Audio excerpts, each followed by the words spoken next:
And welcome back, everyone. Welcome back. Hope you enjoyed that lovely brutal OSC as we've returned. We've returned here with our semi-finals or semi-finales here of the uThermal 2v2 circuit May edition 2025. We just went over our quarterfinals matches, and I would say we had a couple of upsets here. Not gonna lie, like uThermal and Goblin, they're good. Don't get me wrong, like they're amazing players. But coming into this series, you know, we rate, at least individually, Showtime and Laser a lot higher. But at the same time, like they're also not typical partners. Like that I don't know if they have like that chemistry, you know. I don't know if they're synced up the same way that a Laser typically is with Skilless. So alas, they had a bit of a harder time, of course, partly because of just a Laser tendency of being very greedy. They were shut down.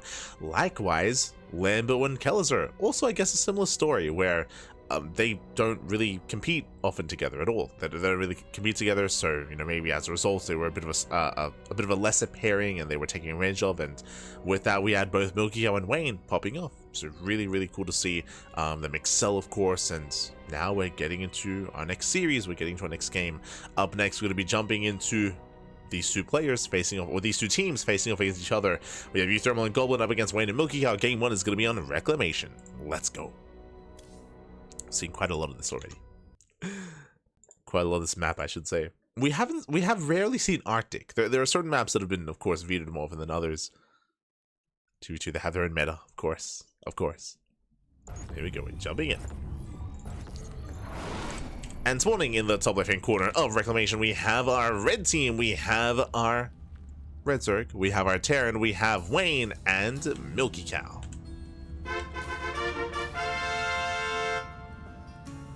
And spawning in the bottom right hand corner, we have their opponents. We have the Terran and Protoss duo. We have our blue team. We have Goblin and uThermal.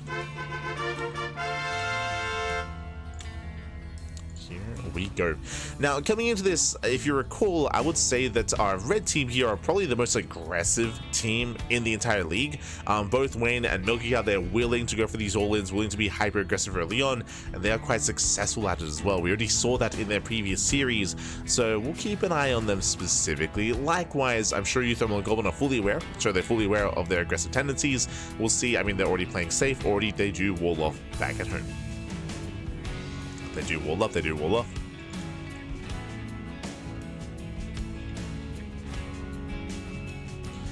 Ooh, meanwhile, as they wall up, we have a second rack. So 2-rack Reaper here out of uThermal, and we'll see if he goes into 3-rack Reaper once again. You know, we do have Wayne going for a standard opener, hatch gas pool, standard opener out of our Red Zerg, likewise standard opener out of our Red Terran as well, as there is no second gas. No second gas, so racks expand out of MilkiCow. Back at home, only 2 Raxes. Oh, did I speak too soon? 3.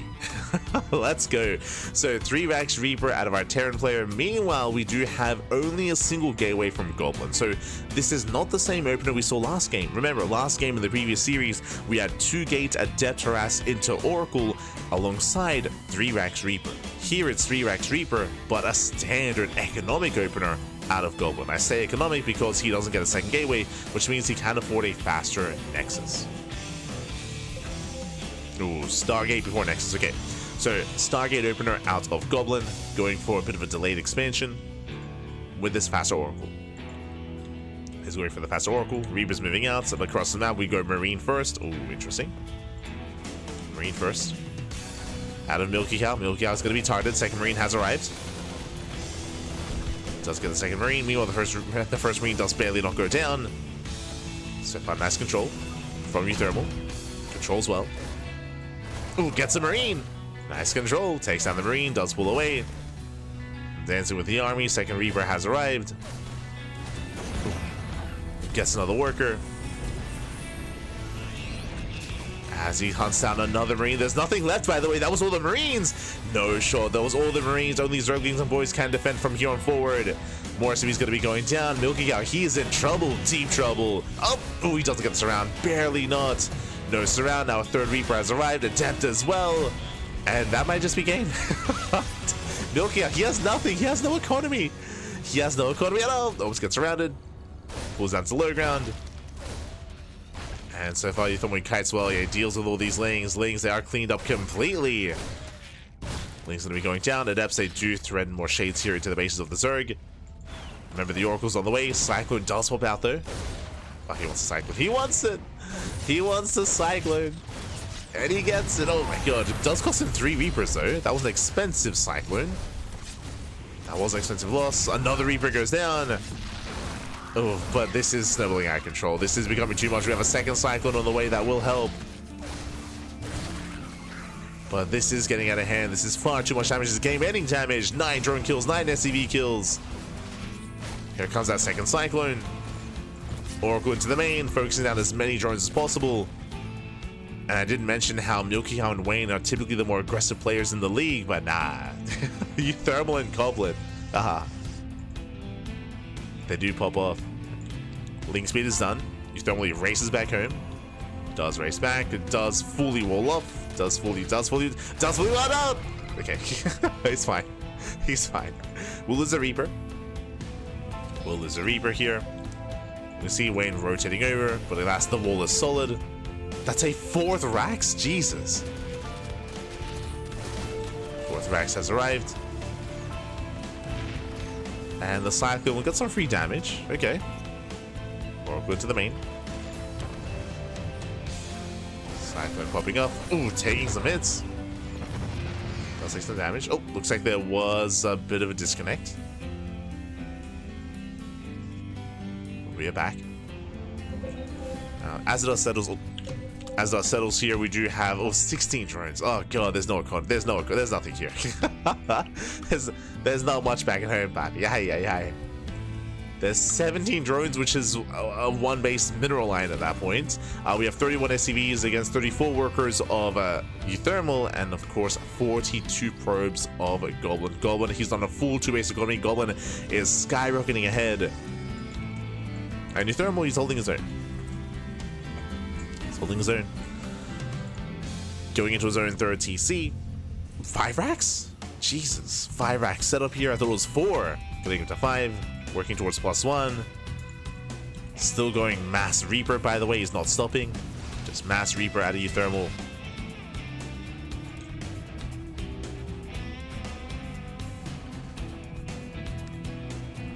Triple Oracle's moving out. Plenty of Cyclones to defend. Plenty of Cyclones.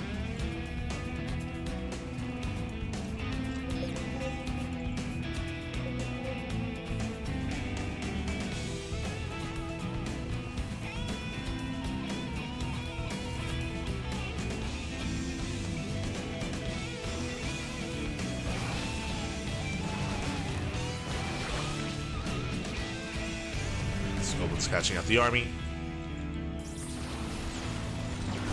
Nice lockups here on the Stalkers. Lockups are not fully broken. And that's going to be 3 Stalkers going down. Nicely done. Likewise, Lings are cleaned up, and now the Cyclones are exposed, and then as Reaper breaks through, yeah, there's so many Reapers. The last Reaper does break through. GG gets called, and Goblin and uThermal, they take game number 1. GG. GG, well played. They do take a lead in the series. Again, a very aggressive start here from uThermal and Goblin. They were able to just take advantage of MilkiCow. MilkiCow, he lost so much. Remember, there was a time where he was mining nothing. He had 0 economy in the main base and nothing at the natural either, as the CC wasn't even done at the time. Just a really, really rough start for MilkiCow. Likewise, as they were scrambling to defend MilkiCow's bases, we had Goblin also taking advantage of it.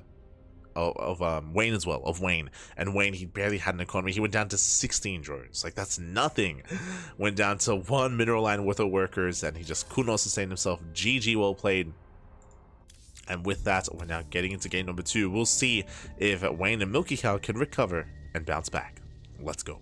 Game 2 is going to be on Emerald City.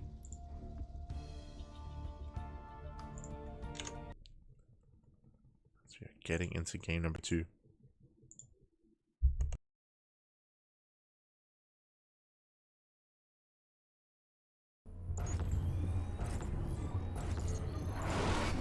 Again, a really strong start for our blue team, but here we go. Spawning in the top left-hand corner, we have our red team.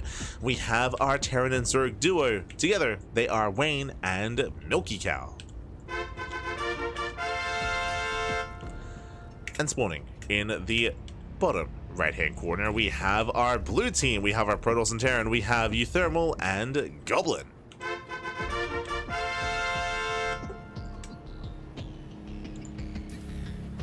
Once again, walling up. Once again, walling up here on the low ground. And again, Goblin and uThermal showcasing their more aggressive tendencies in game 1, and we'll see if that continues here coming into game number 2. Remember, uThermal, he went 5 racks plus 1 Mass Reaper. He just went Mass Reaper, baby. Ay, ay, ay. And again, because of the momentum they had early on, like, it worked. Got a lot of momentum. They did cripple both players. But this time, a safer start. Okay, this time we do see MilkiCow opening up double gas. Double gas open out of MilkiCow. Does open double gas. Probe and Scout did get eyes on the Overlord movement. Shout out to Goblin for pointing that out. But double gas means faster factory. So faster factory, delayed TC. Faster factory means faster Hellions. So if they got cheesed out once again, or if their opponents were hyper aggressive, then MilkiCow will be more prepared. So just a safer start out of our Terran player. Meanwhile, hatch gas pool, standard opener, once again out of Wayne. Across the map, only 1 Rax and only 1 gateway. So we're calming things down here. It is going to be it's going to be Reaper first out of uThermal, but only a single Rax. Behind this will be expanding. So after a chaotic game 1, here in game 2, we're calming down. Calming down. We're playing standard this time. Because of this, because the red team is so scared as well, specifically MilkiCow is terrified, it does mean that uThermal, he will have the greater economy compared to MilkiCow, at least early on. So as we compare the Terrans, I would say that uThermal does take a slight lead, economically at least. MilkiCow, he will have a tech lead instead, and with this he can go into faster Cyclones, earlier tank drop, earlier Banshee play. He can make use of this to go into an earlier starport. As now is opening up safety Hellion. Meanwhile, Stargate opening out of Goblin. Stargate, I believe that was the before Nexus. So this is the same build 2 games in a row out of Goblin. So just Stargate opener, then expands. And this should lead into Oracles, and then switch into Ground Toss.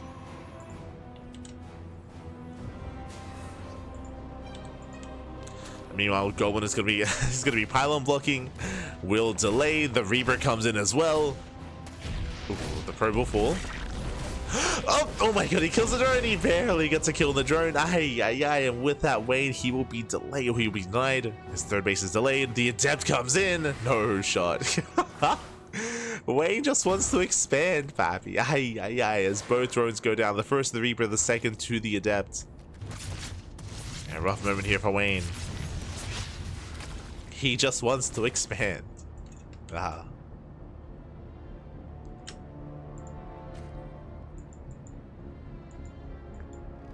That now finally can take a third. Behind this, you see what I see. Second factory. Second factory is on the way. We do have mech on the horizon here from MilkiCow. Did attempt to go Mass Cyclone last game, but he was overwhelmed and overrun as he was on his own.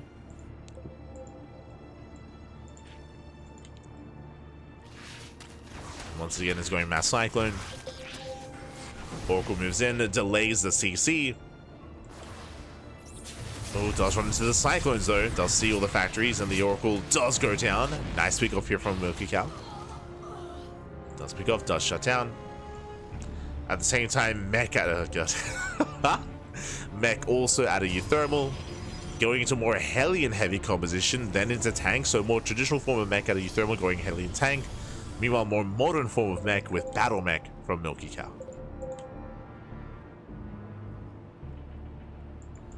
Meanwhile, the Oracle does dive into the main. Gets Revelation. Cyclone once again does punish, and the Cyclone does not bring it down. Barely not. As Cyclone was distracted. Nice splash damage. Takes down 2 Hellions. Busts into the mineral line. Doesn't get much more done though. Yeah, this is not as worth it. Takes care of some Zerglings, but doesn't really get much more than that. uThermal throwing away a big chunk of supply there. Throws away quite a bit. Now again building up his tank count. The lair is now on the way from Wayne. This is a later lair. This is around 5 minutes, or it's 4:40, 4:50.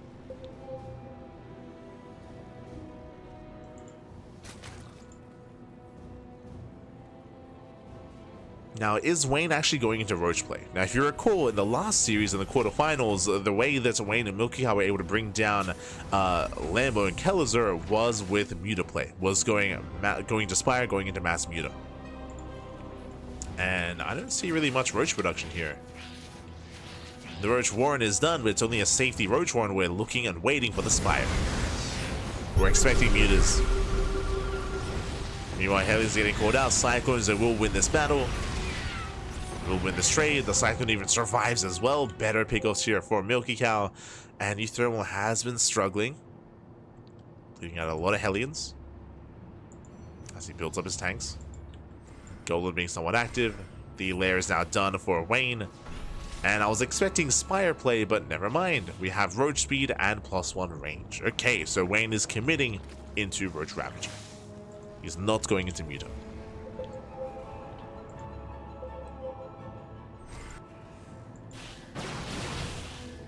We do get eyes on the expand. To rotate in time. Oh. Pull away. Likewise, uThermal rotating towards left hand side. Going for a Hellion run by. We have a Nidus Worm here from Wayne. Okay.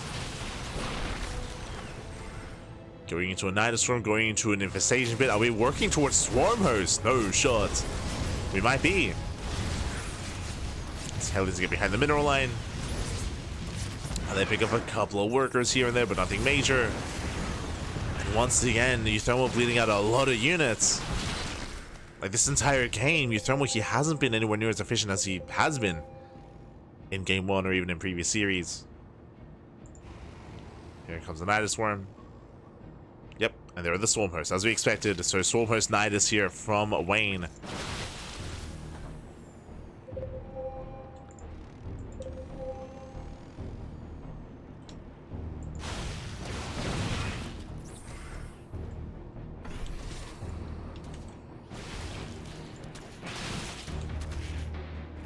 It's going to be 11 Swarm Hosts in production, and this is going to be a tough hold here for the blue team. Again, they've just lost so much map control and map presence. Yeah, the Cyclones will zone away. Doing rush on the right hand side. Nice catch here by Goblin. Very nice. Finally, something going blue team's way. Catching out all the Cyclones, denying the initial Nidus Worm as well. Back up Nidus on the right hand side. So far, the Locust Wave has achieved nothing. Overseer gets caught, but they're unaware of the Nidus. Again, they're pinging, trying to find it. Or just move in. Stormhost, they're found. And, oh, they're going to be spent on the Stalkers. Not ideal. Yeah, so wasted Locust Wave. Uh-oh. Again, the first Locust Wave is arguably the most important one. Just because it has that surprise factor. Roach they catch one of the tanks. Very nice kiting here from Goblin. Does kite away. Goblin, he is cleaning this up.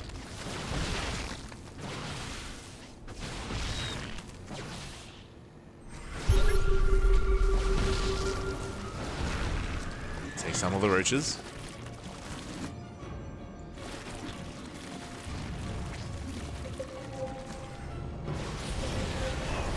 Likewise, diving on some of these Hellions. Once again, forcing the Locust Wave to use Vent. Like Goblin, he's doing really well for himself. Like he's at least in these past couple of moments, he's been like hard carrying right now. Just catching out all the Nidus Worms, forcing out all the Locust Waves, catching out the Cyclones, forcing back the army. And it's allowing uThermal to recover. I should emphasize as well that a reason for this is uThermal had a really rough early to mid game. uThermal, he's needing more time. Nice catch here with the Stalkers, catching out the Swarm Host. Oh my god, the body block. The body blocking is brutal. There's no way out. And Wayne, he gets caught out completely, losing every single Swarm Host. Ay, ay, ay.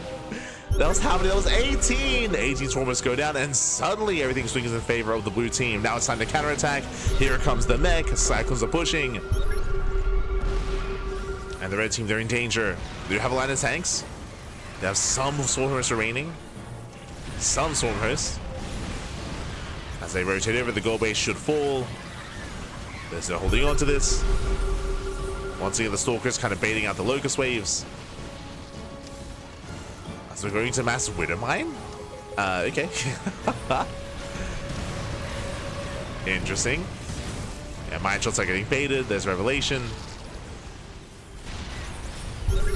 Extension goes down. There's a scan. And we went from 18 Stormers down to 15. I mean, we're building back up. The Stormers kind of getting there. But that momentum that the red team once had is not there anymore. Still very tense.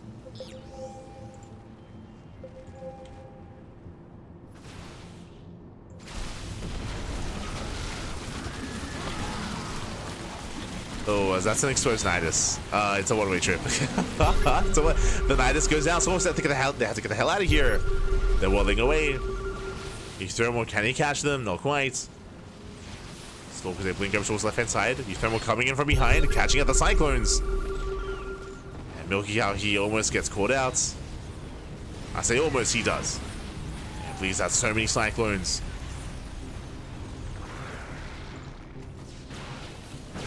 Just a really awkward engage for the red team.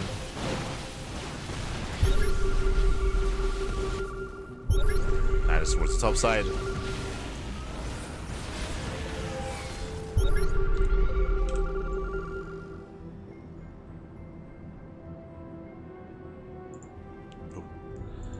As both Wayne and MilkiCow, they're holding on. They've actually built up a semblance of an army. True, they've been able to rebuild their swarm host. There's a decent tank count as well. There's what, 7 tanks. The problem is this. Yeah, the problem is that they're contained. They have no map vision, and with that, 3 tanks go down. There's a bit of a punish. At the same time, linger around the top side. So quick they move in.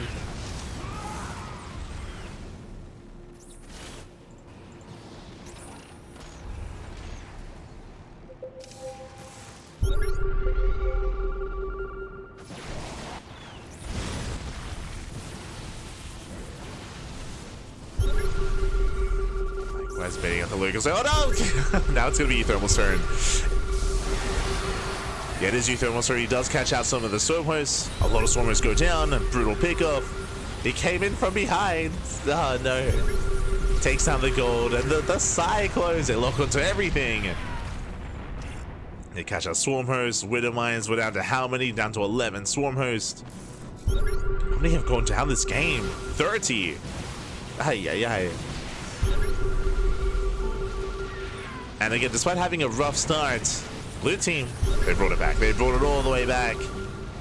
Goblin and uThermal. Fungal will slow down the Archons. Tanks are in the midst of sieging. Gotta respect the tanks. Thermal does kite away.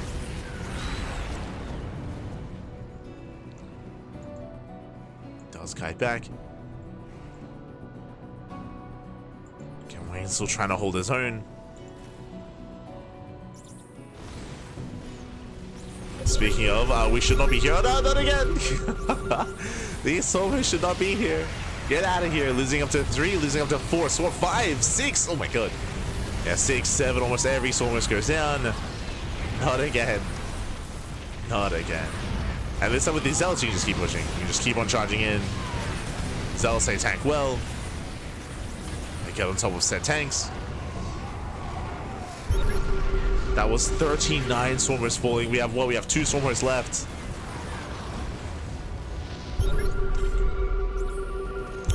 At the same time, massive warp into the main. Wayne just getting pulled apart. Being distracted, being forced further back in. This can create an opening. Oh. So we had double prism. Let's go.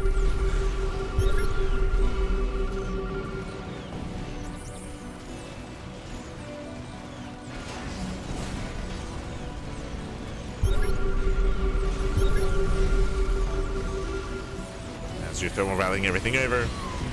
Tanks getting caught out.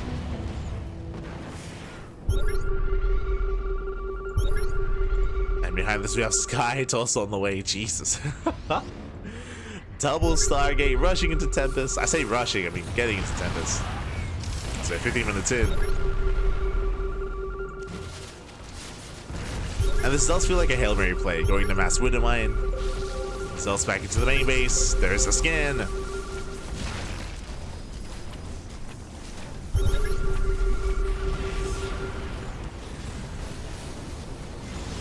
Scan takes down the lurkers. More chargers rushing in. The lurkers, they do nothing. There is a decent tank line towards the south side, so we do see that uThermal can't quite break through. There's a lot of tanks, but elsewhere, less so.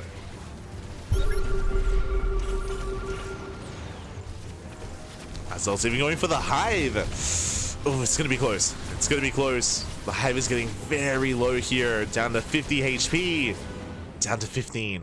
One swipe, one shot away. And GG gets called. There's just too much to handle, and with that, uThermal and Goblin, they will claim the series 2-0, advancing on to the grand finals.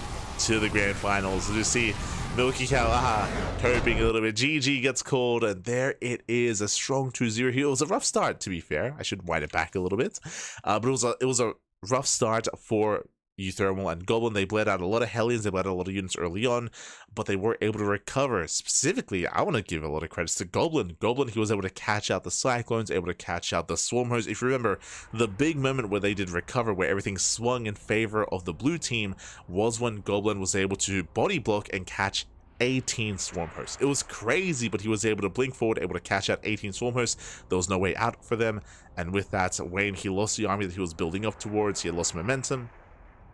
That allowed them to be more active, more aggressive, to deny bases, and to contain both MilkiCow and Wayne.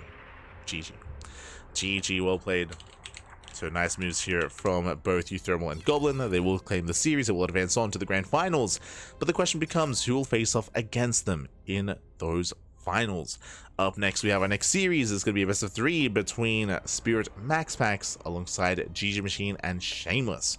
I mentioned before that Spirit and Max Packs, they are the best 2v2 team in the world, straight up. Like, they are undefeated in every tournament they sign up for. They are the #1 seeds of the circuit, and whenever they play against anyone, they're favored. They are going to be favored. So we'll see if anyone can cause the upset.